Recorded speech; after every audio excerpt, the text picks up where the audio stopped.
when your gran buys you a guitar on the HP, and you know that it's different to actually getting given a guitar and saying, well, that's the end of that. Or, you know, I mean, Paul Samuel Smith had a Fender Stratocaster, and he bought it. I mean, it was just like fell off a tree. Oh, you know what we is? It's like a rolling stone. Every time she leaves, man, screaming more roll the wind. Why don't you hurry on? You know I ain't never had no good loving. Whoa, the wind says you'll be gone. He never wasn't really commercialised then. He didn't want to do anything like that. As long as he lived and played his music, that's all he wanted, really.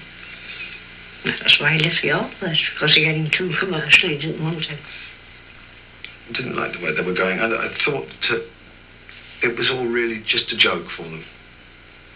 And I was actually fanatic at that point. Fanatic and wanting to get deeper and deeper and deeper into the blues. And they wanted to get lighter and lighter and lighter and lighter into what ended up as being 10cc type music. I mean, no offence, but, you know, and there was an ultimatum issued, and I said, well, okay, I'll leave. It's on me, no sea.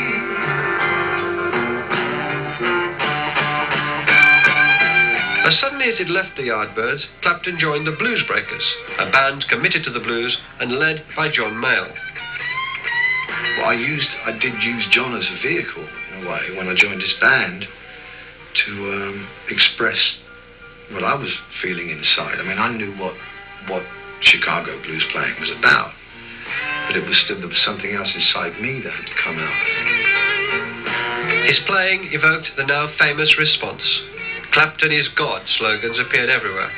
How did Clapton, still only 20, react to such heady acclaim? Well, what can you do? What do you do? Well, I don't know. Well, you go around and scrub it off the wall. I mean, there's nothing you can do about it at all except just think, well, they've gone too far. You know, I'm not lumbering myself with that. There's no way. I mean, I never accepted the fact that I was the best guitar player in the world. I always wanted to be the best guitar player in the world. But that's an ideal, and I accept it as an ideal. In 1966, he left the Blues Breakers to team up with bassist Jack Bruce and drummer Ginger Baker and form an ambitious trio, Cream. John Mayall had finally been too purist for him. Had he now abandoned the blues? Well, it was a very quick step, wasn't it? I mean, from being with John Mayall, which was very, very, very textbook blues, you know, to going into a sort of jazz rock fusion band. I mean, that was jumping in the deep end of the pool, and so my conscience had to be affected by it in a way. And I thought it was going to be a textbook blues band. I had no idea of really what was going on inside those guys. And when we all got together, then I found out, and I had to adapt. And suddenly I started learning. I learned mainly from Jack. We invited Jack Bruce and Clapton to reunite. It was almost 20 years since they'd played together.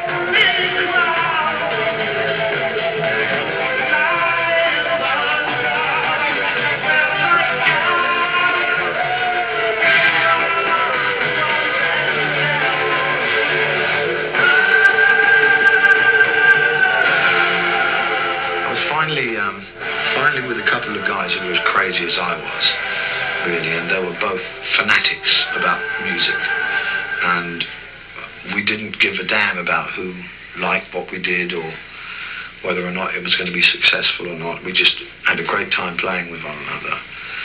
But we were all just going in completely different directions half the time, and then we'd blend in and get together. But I was very, very happy there for a while.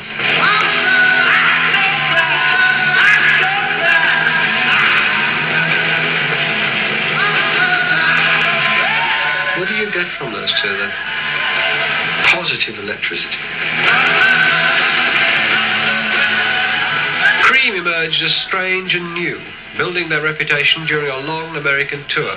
They were acclaimed in San Francisco as the first of the supergroups. We were up against people like the Jefferson Airplane and Grateful Dead and, Big Brother and the Holding Company, and they were struggling. They really were struggling. It didn't seem to me like any of them had ever listened to any of the proper records. They'd all been kind of influenced by the Kingston Trio or something, hadn't they? So we walked in there and just cleaned the place up. Every now and then at the Fillmore, we'd get put on with B.B. King or Albert King or something like that, and then it was, okay, all right, hold on, lads. Let's not overstep the mark here. This is the real thing. More than I love myself.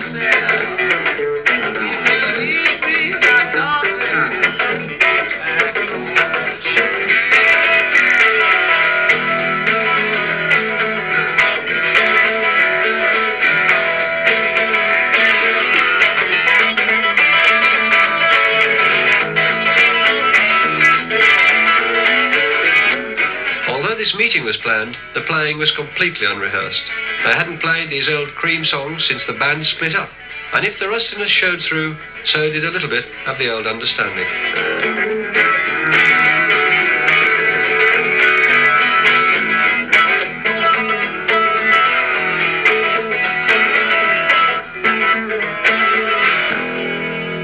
How did these long solos that each of you do, how did they evolve? Was it by accident or design, or because of the three of you were so strong that you had to be on your own some of the time?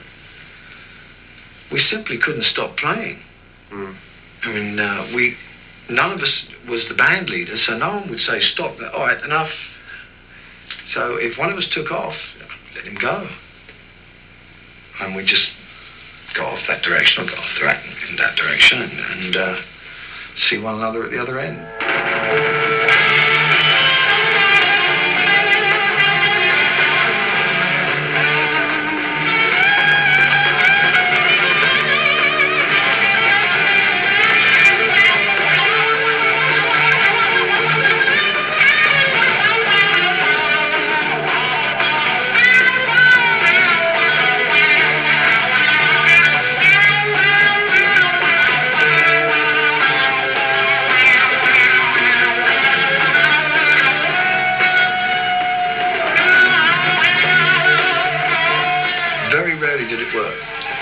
For me, very, very rarely. It became, very early on in the career of the band, of that particular band, that became our trademark.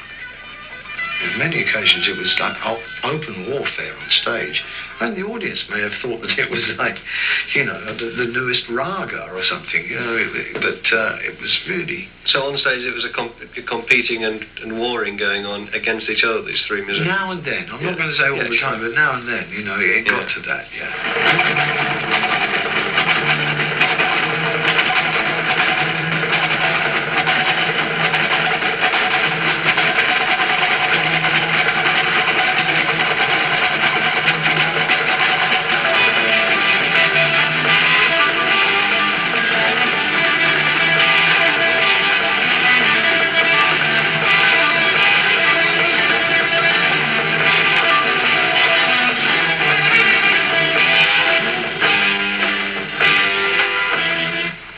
The long, wailing guitar solo is still Clapton's hallmark.